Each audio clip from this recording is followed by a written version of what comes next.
결국 잘 되는 사람들의 태도, 앤드루 맥코널. 당신은 지금 어떤 상태입니까? 아침에 눈을 뜨는 게 가볍습니까? 오늘 하루가 기대됩니까? 아니면 눈을 떠도 어제와 달라진 게 없다는 걸 직감하면서 이불을 한 번 더 덮고 싶습니까? 남들 잘 때 일했고, 가족을 위해 버텼고, 직장에서도 열과 성의를 다했습니다.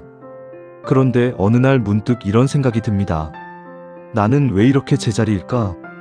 왜 나는 이렇게 사는 걸까? 뭔가 잘못된 건 아닐까? 그럴 때 사람들은 보통 무엇을 탓합니까? 회사를 탓합니다. 상사를 탓합니다. 경기를 탓합니다. 운이 없었다고 합니다. 나보다 조건이 좋은 사람을 부러워합니다. 더 좋은 환경이었다면, 더 나은 사람을 만났다면, 다른 선택을 했다면 이런 가정들로 하루를 채웁니다.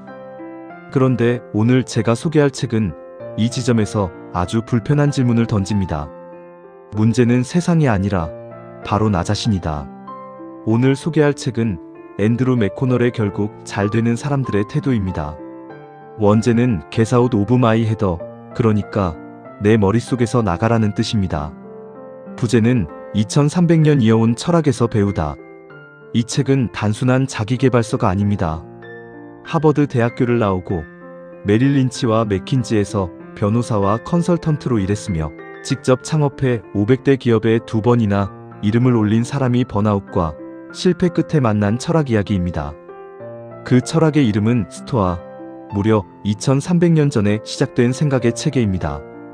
왜 2300년 전 철학이 지금 이 시대를 사는 우리에게 필요할까요? 그걸 이 영상에서 함께 들여다보겠습니다. 저자 앤드루 맥코널은 누가 봐도 성공한 사람처럼 보입니다. 하버드 대학교 역사학 학사, 케임브리지 대학교 법학 석사, 하버드 로스쿨 법학 전문 석사, 메릴 린치와 맥킨지에서 탄탄한 경력을 쌓고 이후 직접 회사를 창업해 불과 3년 만에 매출을 50배 이상 끌어올렸습니다. 파이낸셜 타임스가 선정한 미국에서 가장 빠르게 성장하는 기업 6위에 올랐고 2,500만 달러 이상의 수익을 낸 회사를 2022년에 매각했습니다. 심지어 오픈워터 스위밍 국가대표로 동메달까지 따낸 사람입니다. 그런데 그에게도 보이지 않는 이면이 있었습니다. 맥킨지 시절 그는 모든 걸 바쳐서 일했습니다.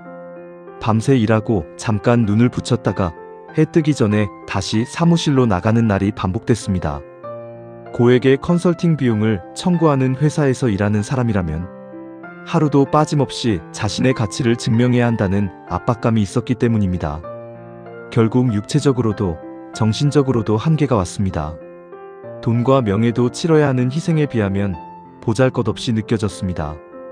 그는 먼저 입사한 선배를 찾아가 고민을 털어놓았습니다.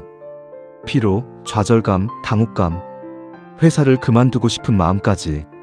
그런데 선배는 흔해 빠진 위로를 건네는 대신 잊지 못할 말을 했습니다.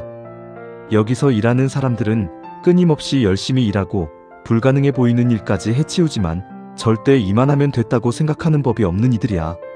항상 더 오래, 더 열심히, 더 죽어라 일하는 사람들이라는 말이야. 문제는 업무량이 많다는 이유로, 업무 시간이 길다는 이유로, 집에 가서도 일, 생각을 멈출 수 없다는 이유로 맥킨지를 떠나는 사람은 어디를 가도 바뀌지 않는다는 점이야. 문제는 맥킨지가 아니야. 다른 데도 다 마찬가지고. 문제는 그들이야. 그들을 그런 식으로 일하게 만드는 사람은 다른 누구도 아닌 그들 자신이거든. 일하는 장소를 바꾼다고 일하는 방식이 바뀌지는 않아. 이 말 한마디가 저자의 인생을 바꾸는 시작이 됩니다. 문제는 회사가 아니었습니다. 결국 문제는 자기 자신을 바꾸지 않는 이상 이직을 하고 만나는 사람을 바꿔도 비슷한 문제가 반복될 뿐이었습니다.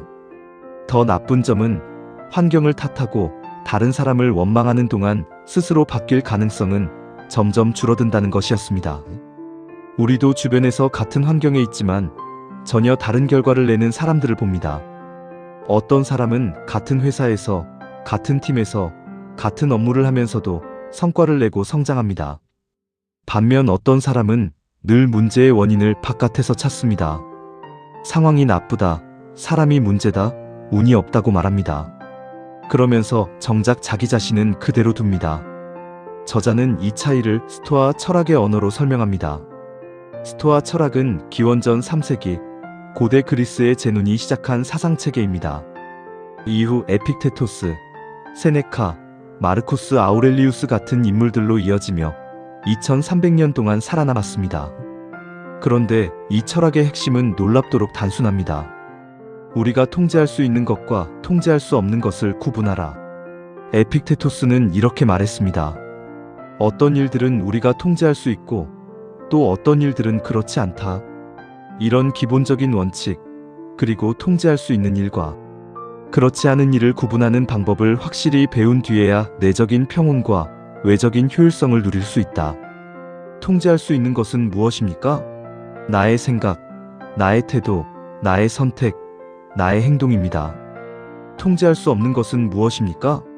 타인의 평가, 날씨, 경기, 과거, 그리고 미래입니다.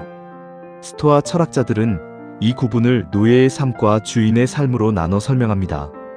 노예의 삶이란 육체적으로 자유가 제한된 삶만을 의미하지 않습니다. 스스로 통제할 수 없는 것에 마음을 두고 그것에 의존하다가 휘둘리고 많은 정신적으로 제한된 삶입니다.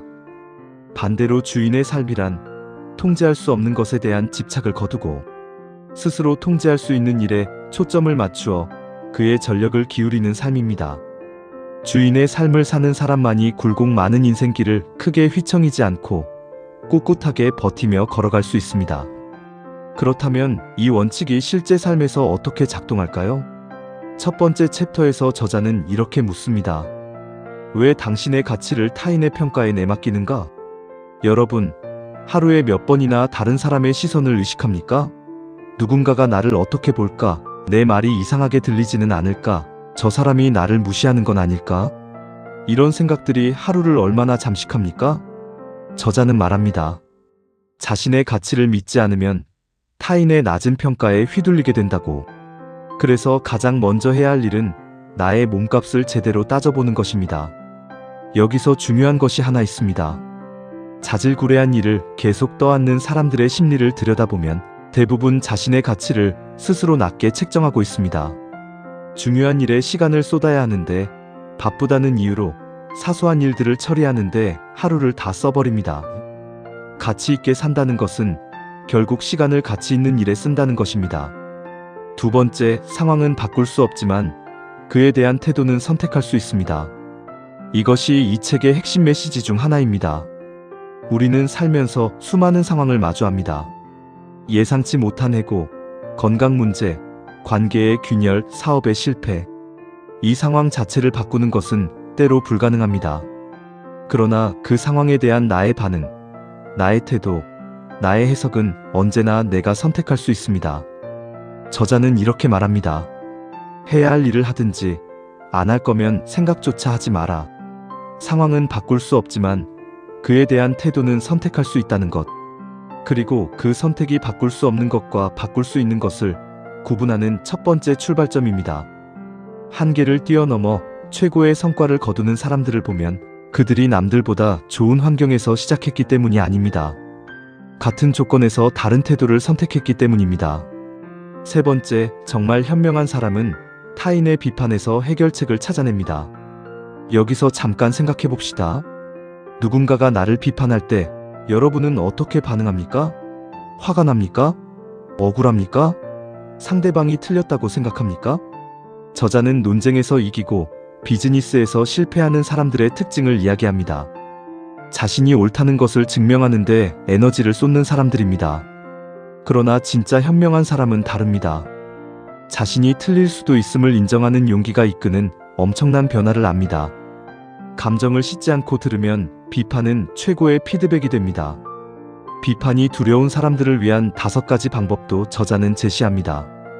그중 핵심은 단 하나입니다. 비판하는 사람을 공격하지 말고 비판의 내용에만 집중하십시오. 이어온 철학의 실전으로 들어가 봅시다. 네 번째 챕터의 제목이 인상적입니다. 인생 망하기 직전에 깨달은 한 가지. 저자는 창업 이후 사업이 어느 정도 궤도에 오르면서 자유를 얻을 것이라 기대했습니다. 그런데 현실은 반대였습니다. 직원들은 퇴근 후 자유롭지만 그에게는 시간이 곧 돈이었습니다. 집에 와서도 일에 매달렸고 가족과 함께하는 귀중한 시간을 잃어가고 있었습니다. 번아웃이 다시 찾아왔습니다. 그때 그가 찾은 것이 스토아 철학이었습니다. 도대체 나는 무엇이 그렇게도 두려웠던 걸까? 이 질문에서 시작합니다. 최악의 상황을 가정해보면 답이 보입니다. 스토아 철학에서 말하는 부정적 시각화입니다.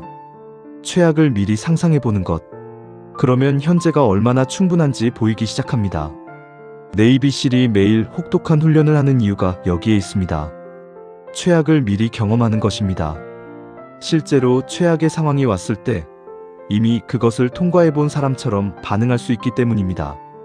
흔들리지 않는 강한 멘탈을 갖고 싶다면 편안한 상태에만 머물지 마십시오. 가장 힘든 상황을 미리 상상하고 그 안에서 내가 취할 수 있는 최선의 행동을 생각해두는 것. 그것이 어떤 상황에서도 목표를 이루는 3단계 프레임워크의 시작입니다. 5번째, 위기를 기회로 바꾸고 더 강해집니다. 아무리 열심히 살아도 위기는 찾아옵니다. 갑작스러운 건강 이상, 직장에서의 돌발 상황, 가족 문제. 이것들은 내가 얼마나 열심히 살았는지와 상관없이 찾아옵니다. 저자는 묻습니다. 당신은 내적 통제 성향입니까? 외적 통제 성향입니까? 내적 통제 성향이란 어떤 일이 생겼을 때 내가 어떻게 반응하고 행동하느냐가 결과를 결정한다고 믿는 것입니다. 외적 통제 성향이란 운, 환경, 타인이 내 삶을 결정한다고 믿는 것입니다. 위기는 장애물 자체가 아니라 그에 대한 우리의 반응일 뿐입니다. 끔찍한 사고를 겪고 최고의 탐험가로 거듭난 사람들의 이야기가 있습니다. 그들이 특별한 사람이어서가 아닙니다. 위기를 만났을 때 한 발만 내딛는 선택을 반복했기 때문입니다. 크게 숨을 들이쉬고 딱 한 발만 내딛는 것. 위기를 기회로 바꾸는 생명줄 연습입니다. 6번째, 지나간 일로 2번 고통받지 않습니다. 우리는 현실보다 상상 속에서 더 자주 고통받습니다. 한 달 전에 무슨 걱정을 했는지 기억하십니까? 아마 대부분은 기억조차 나지 않을 겁니다. 그런데 그때 그 걱정이 얼마나 우리를 괴롭혔습니까? 500억 달러 규모의 회사를 만든 창업자가 단 하나의 원칙으로 사업을 키웠다는 이야기가 있습니다. 그것은 바로 쓸데없는 후회와 불안으로 오늘을 망치지 않겠다는 것이었습니다. 과거는 바꿀 수 없습니다. 미래는 아직 오지 않았습니다. 우리가 가진 것은 지금 이 순간뿐입니다. 7번째, 인생에는 무조건 나쁜 일도 무조건 좋은 일도 없습니다. 처음 창업했을 때 너무 억울한 일을 겪고 저자가 깨달은 것이 있습니다. 지금 당장은 나쁜 것처럼 보이는 일이 몇 년 뒤에는 가장 중요한 전환점이 되는 경우가 많다는 것입니다. 감사할 줄 아는 사람은 결국 모든 것을 얻습니다. 나는 세상에서 제일 운이 좋은 사람이에요 라고 말할 수 있는 사람. 그것이 단순한 긍정 주문이 아니라 삶을 바라보는 철학이 될 때 인생은 달라집니다. 감사라는 무기를 가장 효과적으로 사용하는 법은 지금 내가 가진 것에서 시작하는 것입니다. 8번째, 결과에 목숨 거는 사람보다 태도가 좋은 사람이 됩니다. 현명한 사람은 노력 대비 결과를 다르게 계산합니다. 결과에 집착하는 아마추어와 과정을 중시하는 프로의 차이입니다. 프로는 결과가 좋지 않아도 과정에서 배웁니다. 결과가 좋아도 과정을 점검합니다. 그렇기 때문에 결과에 일희일비하는 삶에서 벗어날 수 있습니다. 최선을 다해 살아가는 이유는 결과를 보장받기 위해서가 아니라 통제할 수 있는 것을 온전히 다했다는 내적 만족을 위해서입니다. 이제 이 책의 마지막 파트 3로 넘어갑니다. 일단 시작하라. 잘하는 방법은 그 다음에 고민해도 충분하다. 9번째, 아무것도 탓하지 않는다. 그냥 나를 바꿉니다. 내가 맥킨지에서 배운 냉혹한 인생의 진실이 있습니다. 이직을 해도 다른 사람을 만나도 결국 인생이 그대로인 이유. 원하는 것을 얻기 위해 가장 먼저 버려야 할 것. 그리고 내가 바뀌지 않으면 인생은 절대로 달라지지 않는다는 깨달음. 이 챕터의 핵심은 단 하나입니다. 탓하기를 멈추는 순간 비로소 변화가 시작됩니다. 10번째, 완벽한 때는 결코 오지 않는다. 때는 지금뿐입니다. 세계에서 가장 성공한 사람이 나중에를 오늘로 바꾸어 이룬 이야기가 있습니다. 인생의 끝에서 후회하는 사람들의 공통점을 아십니까? 하지 않은 것들에 대한 후회입니다. 했다가 실패한 것에 대한 후회가 아닙니다. 기회를 놓치지 않는 아주 간단한 방법은 일단 해보자입니다. 뭔가를 미루는 것이야말로 인생의 가장 큰 낭비입니다. 완벽한 조건을 기다리다 보면 그날은 영원히 오지 않습니다. 11번째, 모든 일을 잘하려 애쓰지 않는다. 정말 중요한 일에만 집중합니다. 더 많이 가질수록 덜 행복해지는 역설을 아십니까? 똑똑한 사람들이 멀티태스킹을 하지 않는 이유가 있습니다. 정말 중요한 일은 한두 가지밖에 안 됩니다. 혁신은 덜 중요한 1000가지 일에 아니오라고 말하는 것입니다. 핵심적인 것들에 시간과 에너지를 집중하십시오. 잘하려는 것들을 줄이면 줄일수록 정말 잘하는 것들이 빛나기 시작합니다. 12번째, 일단 시작하라. 잘하는 방법은 그 다음에 고민해도 충분합니다. 더 고민한다고 더 좋은 성과가 나오지 않습니다. 완벽이 아니라 적당히면 충분합니다. 일단 하다 보면 창의성과 탁월함이 솟아납니다. 내면의 끈질긴 완벽주의자를 처리하는 확실한 방법은 시작하는 것입니다. 13번째이자 마지막 챕터, 1년 뒤 후회하고 싶지 않다면 회의 시간에 아무도 아이디어를 내지 않는 이유가 있습니다. 틀릴까봐, 웃음거리가 될까봐, 무시당할까봐. 그런데 어려워도 옳은 길을 가십시오. 나중에 보면 그 길이 가장 쉽고 빠른 길이었습니다. 저자가 2년 연속 500대 기업에 선정된 놀라운 비결도 그것이었습니다. 어렵고 두려운 길을 피하지 않은 것. 이제 그만 자리에서 일어나서 행동할 때입니다. 1년 뒤 후회하고 싶지 않다면 지금 시작하십시오. 40대, 50대, 혹은 그 어느 나이에 이 영상을 보고 계신 분들, 지금 직장에서 버티고 있거나 퇴직을 앞두고 있거나 이미 새로운 시작을 앞두고 있거나 인생에서 가장 많이 탓하고 싶은 순간이 바로 이때입니다. 경기가 나쁘다, 나이가 많다, 기회가 없다, 내 탓이 아니다. 그런데 2300년 전 로마의 황제 마르쿠스 아우렐리우스는 이런 말을 남겼습니다. 그는 로마 역사상 가장 넓은 영토를 다스리며 가장 많은 위기를 견딘 황제였습니다. 그는 이렇게 말했습니다. 마치 천년만년 살 것처럼 행동하지 말라. 삶은 짧고도 짧은 것이다. 아직 살아있을 때, 그리고 아직 늦지 않았을 때 좋은 사람이 되어야 한다. 환경을 탓하기보다 나 자신을 바꾸는 것.